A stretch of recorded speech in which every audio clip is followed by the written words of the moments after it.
दोस्तों, गौतम बुद्ध को महात्मा बुद्ध, भगवान बुद्ध, सिद्धार्थ व शाक्य मुनि नाम से भी जाना जाता है। वह श्रमण थे जिनकी शिक्षाओं पर बौद्ध धर्म का प्रचलन हुआ। उनका जन्म लुम्बिनी में इक्ष्वाकु वंशीय क्षत्रिय शाक्य कुल के राजा शुद्धोदन के घर में हुआ था। दोस्तों, उनकी माता का नाम महामाया था, जो कोलीय वंश से थी, जिनका इनके जन्म के 7 दिन बाद निधन हो गया। उनका पालन उनकी छोटी बहन महाप्रजापति गौतमी ने किया।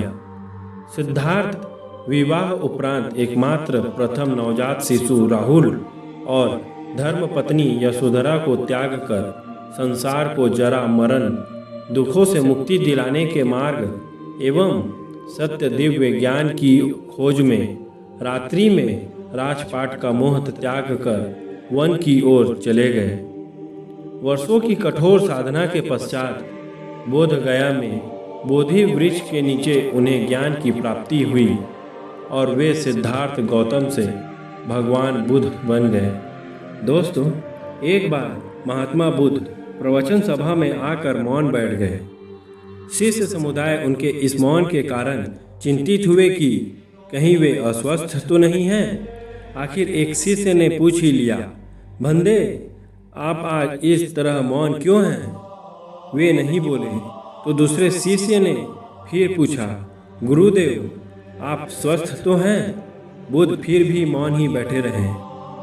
इतने में बाहर से एक व्यक्ति ने जोर से पूछा, आज आपने मुझे धर्म सभा में आने की अनुमति क्यों नहीं दी? बुद्ध ने कोई उत्तर नहीं दिया और आंखें बंद कर ध्यान मग्न हो गए। वह बाहर खड़ा व्यक्ति और जोर से बोला, मुझे धर्म सभा में क्यों नहीं आने दिया जा रहा है? धर्म सभा में बैठे बुद्ध के शिष्यों में से एक ने उसका समर्थन करते हुए बोला, उसे धर्म सभा में आने की अनुमति प्रदान कीजिए। गुरुदेव, महात्मा बुद्ध ने आंखें खोली और बोले, नहीं, उसे अनुमति नहीं दी जा सकती, क्योंकि वह अछूत है। अछूत? मगर क्यों? सारे शिष्य सुनकर आश्चर्य में पड़ गए कि भगवान बुद्ध यह छुआछूत कब से मानने लग गए।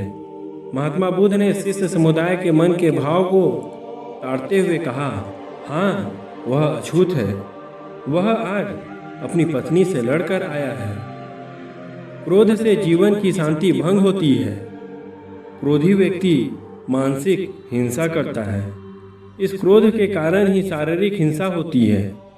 क्रोध करने वाला अछूत होता है, क्योंकि उसकी विचार तरंगे दूसरों को भी प्रभावित करती है।